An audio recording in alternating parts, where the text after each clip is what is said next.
Lanjut pada pembahasan soal UAS Perpajakan 2 tahun 2020 ya.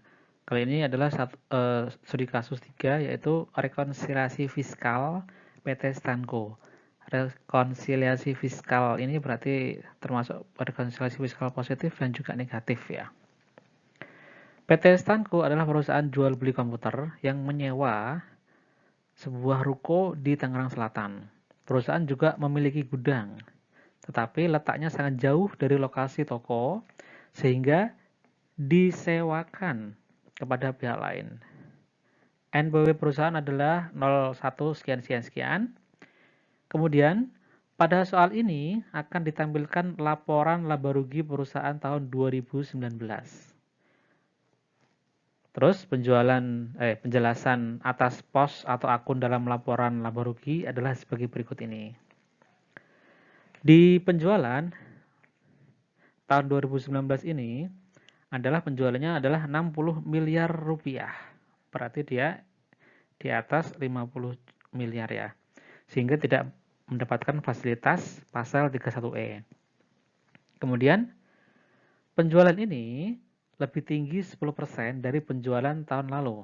Berarti penjualan tahun lalu sekitar 55% ya. Kisarannya total 54% ya. Dalam penjualan ini termasuk di dalam adalah penjualan kepada PT Jaya Realty, sebuah perusahaan properti sebesar 5 miliar rupiah. Dan kepada Kementerian Pendidikan dan Kebudayaan sebesar 15 miliar rupiah.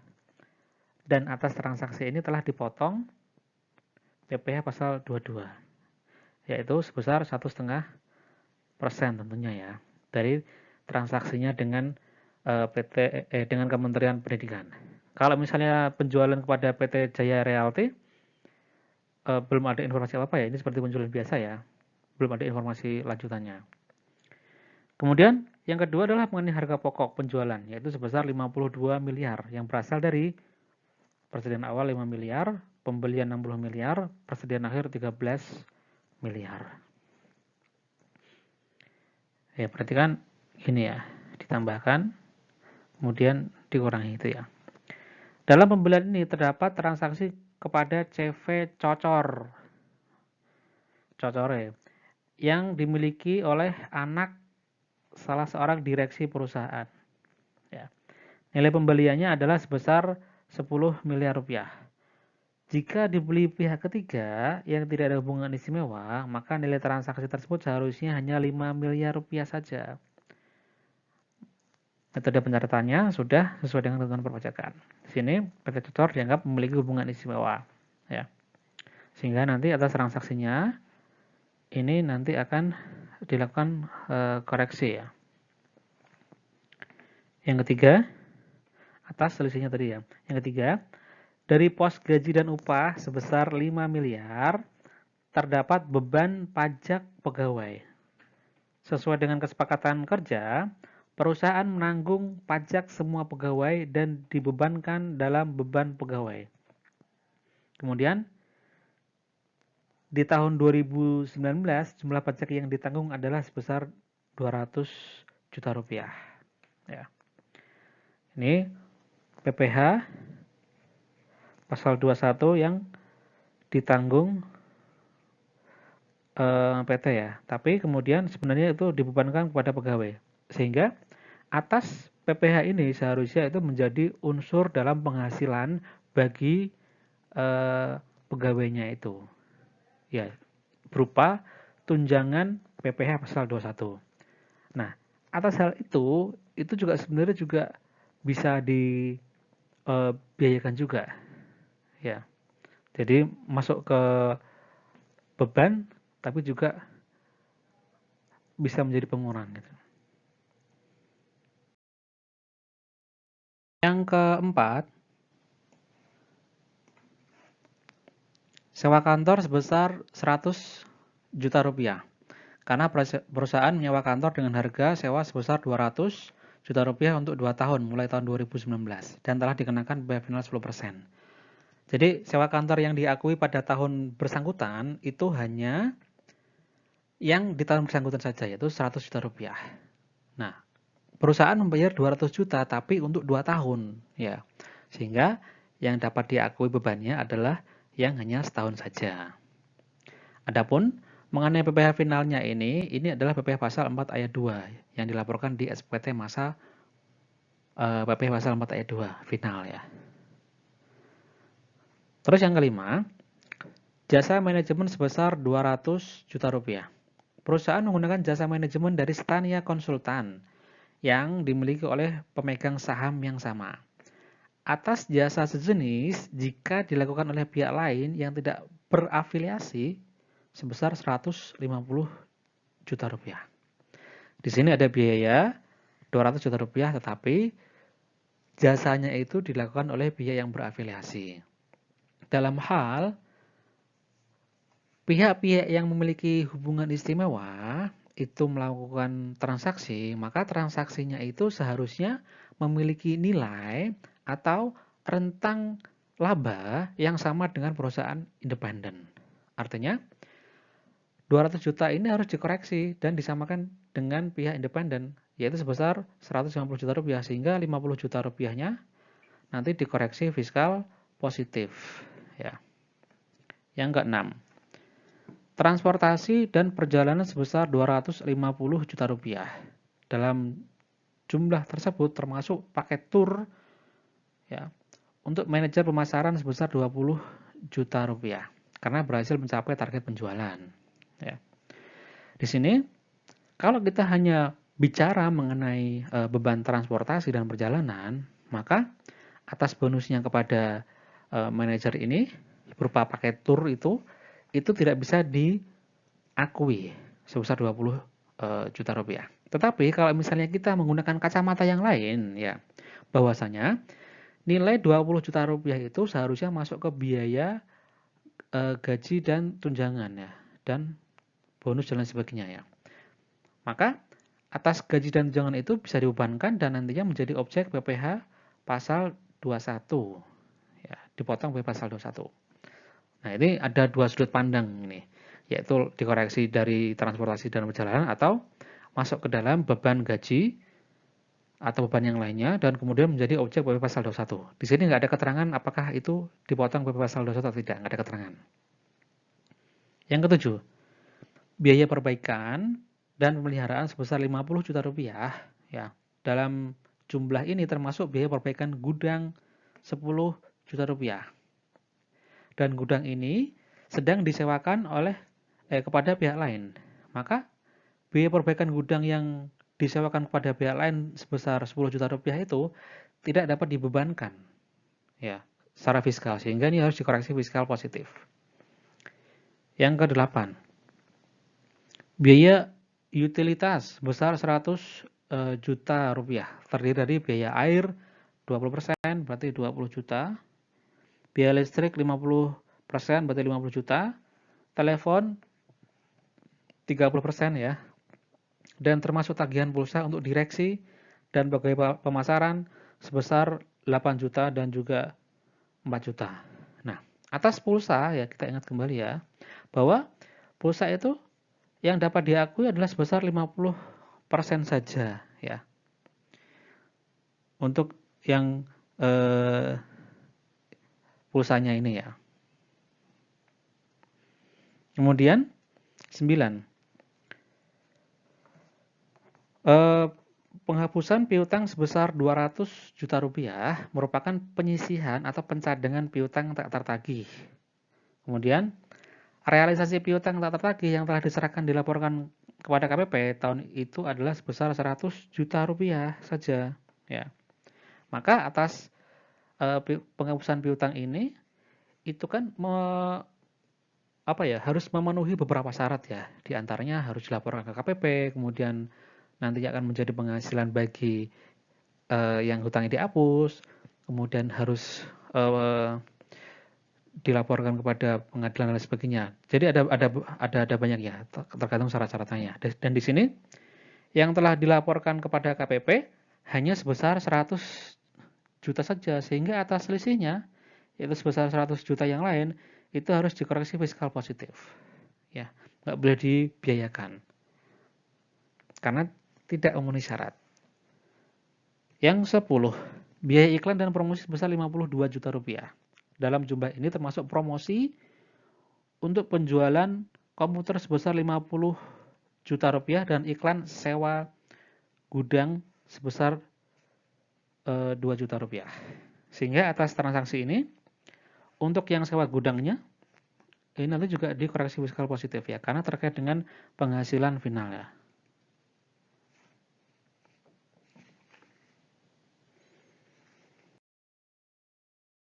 Sebelas, biaya penyesuaian gudang permanen ya, menggunakan metode garis lurus baik secara komersial ataupun fiskal dengan rincian sebagai berikut ini. Ya. Gudang tanggal 1 Januari 2019 ya, harga perolehannya 1 miliar, masa manfaatnya 25 tahun ya. Dan penyesuaian komersialnya 40 juta. Kelompok bangunannya adalah kelompok bangunan ya. Di sini kita lihat dulu masa manfaatnya ya. Bahwa masa manfaat menurut komersial adalah 25 tahun, sedangkan masa manfaat menurut fiskal adalah 20 tahun ya. Sehingga nanti ada koreksi fiskal di sana ya. Ya. 1 miliar dibagi 20 tahun.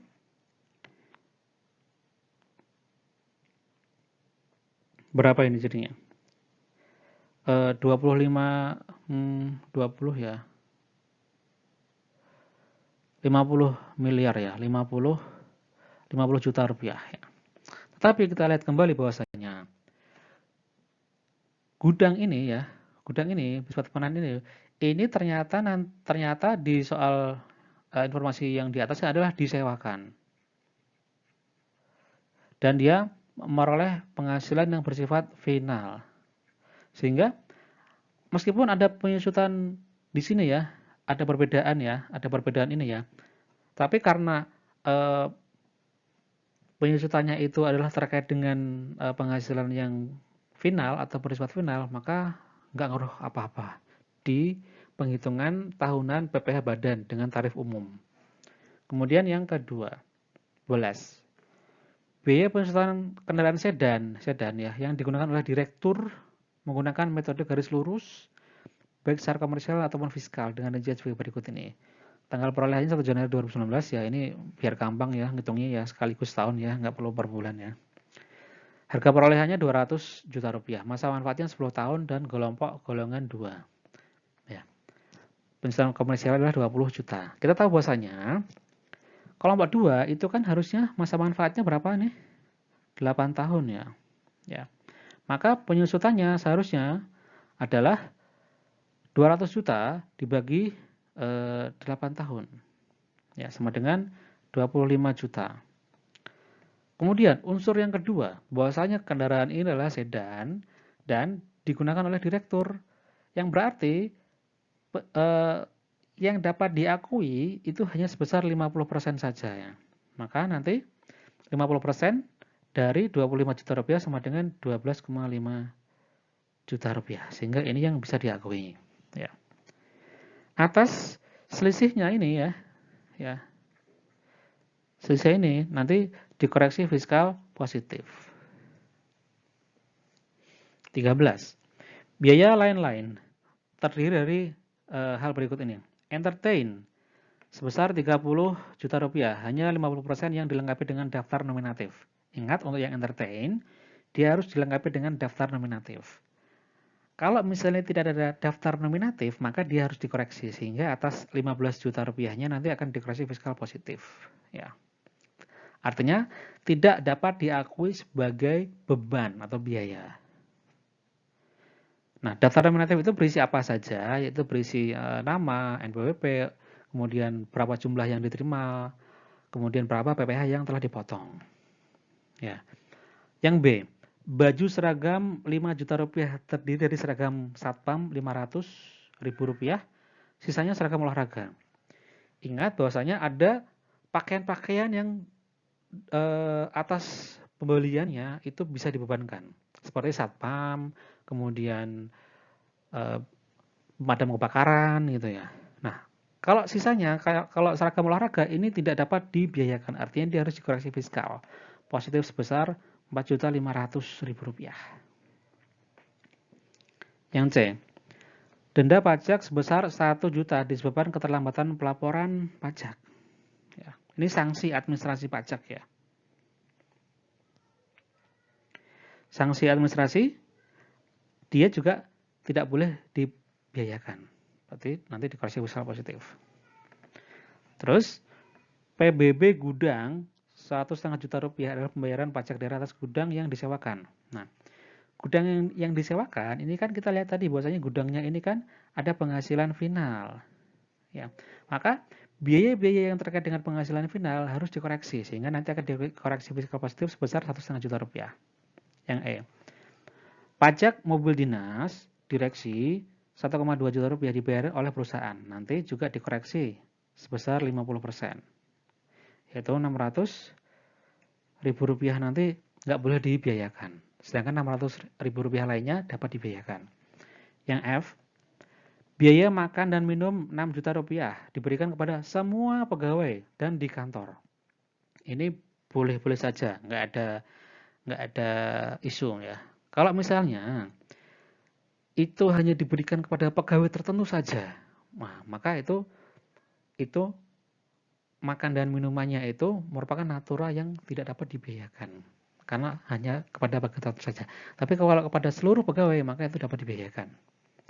Yang G, sewa kendaraan antar jemput 10 juta rupiah adalah benar-benar untuk antar jemput pegawai. Nah, ini juga boleh dibiayakan. Ya. Karena untuk pegawai dan ini semua pegawai.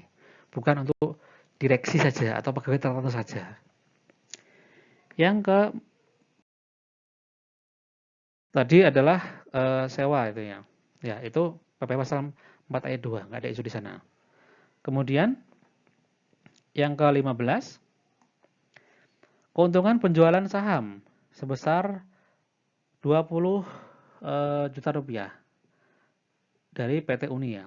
Nah, perusahaan ini memiliki penyetaan saham 60% di PT Uni dengan harga beli 100 juta rupiah. Pada bulan Agustus dijual 50%-nya dengan harga 70 juta rupiah. Hingga saat ini perusahaan hanya memiliki 30% saja dan di sana ada keuntungan.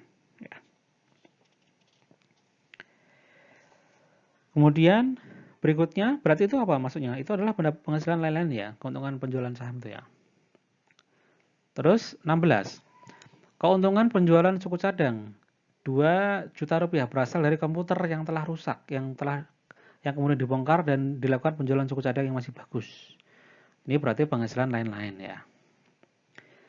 Terus selisih kurs ya, rugi ini ya, rugi selisih kurs 4 juta rupiah berasal dari pinjaman mata uang asing untuk pembangunan gudang yang disewakan. Nah, selisih kurs rugi itu sebenarnya bisa dibiayakan ya. Tetapi kita lihat sendiri bahwasanya selisih kurs itu adalah untuk pembangunan gudang yang disewakan, artinya itu terkait dengan penghasilan yang bersifat final. Sehingga atas rugi selisih kurs itu tidak dapat dibiayakan, jadinya dia dikoreksi fiskal positif, gitu ya. Instruksinya untuk yang soal ini, soalnya panjang banget. Dari tiap nomor akun atau pos pada laporan laba rugi di atas, tentukan apakah memerlukan penyesuaian fiskal atau tidak. Jika iya, tulis nilai penyesuaiannya dan berapa nilai akun atau pos tersebut yang seharusnya menurut ketentuan perpajakan. Jika tidak, tulis tidak ada koreksi. Ya. Kerjakan dengan cara berikut itu ya. Sesuai dengan lembar contohnya ya. Terus lakukan hal yang sama untuk nomor akun yang seterusnya. Yang kedua, hitunglah laba fiskal. Penghasilan netto fiskal tahun 2019. Ya, tadi kan berdasarkan akun-akun yang koreksi ini, kemudian bisa menghitung laba fiskalnya. Ya. Nah, karena ini terkait dengan laporan keuangan, kita lihat dulu laporan keuangannya ya. Berikut ini ya. Ini dari penjualan, HPP, kemudian ada biaya umum, ya, laba usaha, terus ada pendapatan dan juga beban dari luar usaha. Ya. Datanya terkait seperti berikut ini. Ya. Nah, maka nanti jawabnya berarti berdasarkan laporan keuangan ini, kemudian nanti ada penyesuaian fiskalnya gitu ya. Ya. Nah, Karena kita tadi menghitung, nanti akan menghitung semuanya ya. Nah, kan nanti yang paling mudah kita hitung dulu yang penyusutan ya. Penyusutan gudang sama penyusutan kendaraan ya. Karena ini membutuhkan perhitungan lebih khusus itu ya. Tapi kan tadi kan di dalam soal kan sudah saya jelaskan cara-caranya itu ya. Nah, pertama penyusutan gudang ya. Bahwa gudang ini tadi disewakan. Dan ada penghasilan sewa dari gudang itu tadi. Ya. Maka semua biaya yang terkait dengan gudang yang disewakan itu tidak dapat dibiayakan. Artinya harus dikoreksi. Begitu juga dengan biaya penyusutan atas gudang tersebut yang disewakan. Nah, tadi diketahui bahwasanya masa penyusutannya adalah 25 tahun ya. Masa perolehannya 1 miliar, kemudian penyusutannya 40 juta rupiah. Nah, karena tadi ya gudangnya tadi terkait final ya, maka seharusnya kan dia tidak boleh dibiayakan ya, maka harus dikoreksi sebesar 40 juta rupiah saja. Adapun penghitungannya fiskal menurut fiskal udah nggak perlu lagi dilihat karena itu udah final, nggak perlu lagi dilihat. Terus yang kedua mengenai mobil yang digunakan oleh direksi, yaitu pembeliannya 200 juta rupiah, belinya 1 Januari 2019 ya, dengan masa 10 tahun. Bahwasanya ini kan tadi kan golongan 2 ya. Kalau menurut fiskal itu seharusnya 8 tahun, maka harus disesuaikan di sini 8 tahun. Nah, kalau 10 tahun adalah 20 juta rupiah, maka 8 tahun seharusnya adalah 25 juta rupiah. Ya. Tetapi karena mobil ini digunakan oleh direksi, maka yang dapat disusutkan hanya 50% saja, sehingga 50% kali 25 juta rupiah sama dengan 12 juta 500 rupiah. Nah, ini yang boleh dibiayakan. Sehingga atas selisihnya, yaitu dikurangi saja, sebesar jadinya 7.500.000 rupiah itu harus dikoreksi fiskal positif. Ya, di sini. Jadi atas penyusutan gedungnya tadi dan juga mobil, itu dikoreksi fiskal positif.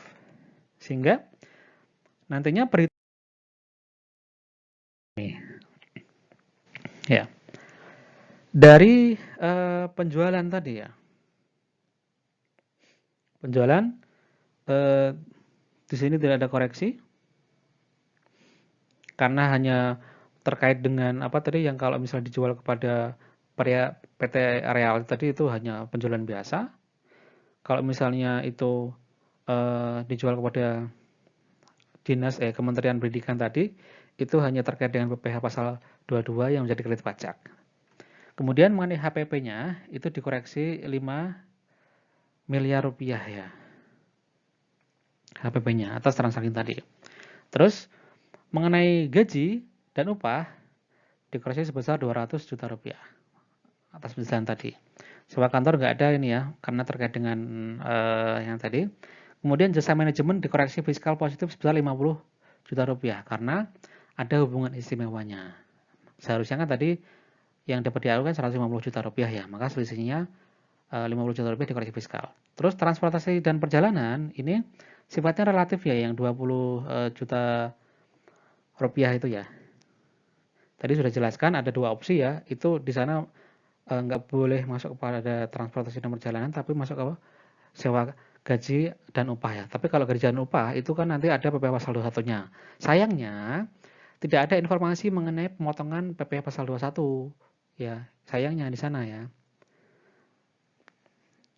Makanya yang di transportasi dan perjalanan itu harus dikoreksi fiskal positif yang 20 juta rupiah itu nggak boleh dibiayakan gitu. Bisa juga nanti kalau misalnya ternyata ada informasi ada pemotongan PPh pasal 21, maka nanti direklas saja. Reklasifikasi dari transportasi perjalanan menjadi gaji dan upah. Terus biaya perbaikan dan pemeliharaan tadi yang 10 juta itu terkait dengan gudang yang ada penghasilan finalnya, nggak dapat di itu ya. Kemudian juga utilitasnya yang 6 juta tadi, dari telepon tadi, dari pulsa tadi yang nggak boleh dibiayakan ya, 6 juta ya. Itu adalah yang dapat dibiayakan kan 50% nih, 50%. Sedangkan yang 50% lagi tidak dapat dibiayakan. Itu terkait dengan pulsa, ya, kepada direksi dan kepada pegawai tertentu. Terus penghapusan piutang itu yang dapat diakui hanya sebesar 100 juta saja. Sedangkan 100 juta yang lainnya itu karena belum dilaporkan atau nggak ada keterangan yang lainnya, tidak memenuhi syarat ya. Makanya harus dikoreksi fiscal positif. Kemudian iklan promosi 2 juta itu terkait dengan iklan promosi gudang, yaitu penghasilan yang sifatnya final atau final gitu ya. Penghasilan gudang tadi ya nggak boleh ya ini ya, karena ada penghasilan dari gudang final. Kemudian penghasilan kendaraan itu terkait dengan yang direksi tadi 50%. Terus entertainment nggak ada daftar nominatifnya sebesar 50%, sehingga nggak bisa dibiayakan juga yang 50%. Terus baju seragam itu yang diakui hanya dari satu mes saja. Yang seragam olahraga itu nggak boleh dibiayakan. Terus denda pajak juga nggak boleh dibiayakan. PBB terkait gudang itu juga nggak boleh dibiayakan karena tadi terkait dengan sewa ya. Terus pajak dinas, mobil dinas direksi itu yang dapat dibiayakan hanya 50% saja. Adapun biaya makan dan minum untuk seluruh pegawai itu nggak ada isu, nggak ada masalah, nggak ada koreksi. Dan juga sewa kendaraan antar jemput semua karyawan itu juga tidak ada koreksi di sana. Ya. Terus ada penghasilan dari sewa gudang ya. Sewa gudang itu juga nanti dikeluarkan ini dari penghitungan ya. Dikeluarkan ini hanya dikeluarkan dari perhitungan supaya nanti di sini nggak ada yang. Terus keuntungan penjualan saham tadi masuk ya, nggak ada isu. Terus keuntungan penjualan suku cadang juga nggak ada isu di sana. Kemudian ada selisih kurs ya, rugi selisih kurs sebesar 4 juta rupiah. Tapi rugi selisih kurs itu adalah untuk gudangnya, untuk gudang ini ya. Sehingga atas biaya-biaya yang terkait dengan sewa gudang yang bersifat final tadi itu biaya-biayanya nggak boleh dimasukkan ke sana. Jadinya harusnya 0 gitu ya. Sehingga totalnya ya, laba bersih sebelum pajaknya tinggal dijumlahkan saja ya. Jadi kan ini laba kotornya itu 13 miliar ya. Kemudian biaya-biaya usaha lainnya itu yang dapat diakui adalah 5 miliar ini, dan laba usaha yang dapat menjadi pengurangnya adalah 7 miliar ini gitu ya. Kenapa ini kok jadi gede banget ini ya? Karena yang paling besar itu adalah di HPP-nya itu. Kita nanti coba cek lagi ya, sebenarnya HPP itu ada berapa ya. Kita lihat kembali kepada soalnya tadi. HPP ya, HPP-nya itu kan yang diakui kan sebesar 52 miliar ya. Nah, padahal hitungannya itu adalah adanya transaksi kepada cocor ini ya, di pembeliannya ini. Sehingga atas yang 5 miliar ini ya, ini seharusnya tidak dapat diakui di sana. Kalau misalnya kita lihat ke sini ya, persediaan awal itu kan 65 dikurangi 13 itu kan tadi berapa nih? 52 ya. Seharusnya itu kan pembeliannya persediaan awalnya 5 ya. Pembeliannya itu seharusnya 55 sama dengan 60. Dikurangi persediaan akhir 13 sehingga harusnya adalah 47 HPP-nya. Karena di pembeliannya itu belinya 10 miliar, padahal kalau misalnya dia beli kepada pihak independen itu 5 miliar. Ya, maka 5 miliarnya itu harus dikoreksi. Ya. Itu. Makanya jadi gede banget. Atas laba sebelum PPh-nya itu menjadi 7 miliar 413 juta 400.000 rupiah. Terus PPh terutangnya ya tahun 2019 ini kan tarifnya 25% ya. Sehingga 25% tinggal dikali dengan 7 miliar 413 juta rupiah 400. Ya. Ini sangat easy ya PPh terutangnya ya. Ya. Oke, mungkin itu yang bisa dijelaskan. Semoga bisa dipahami bersama ya. Terima kasih semuanya.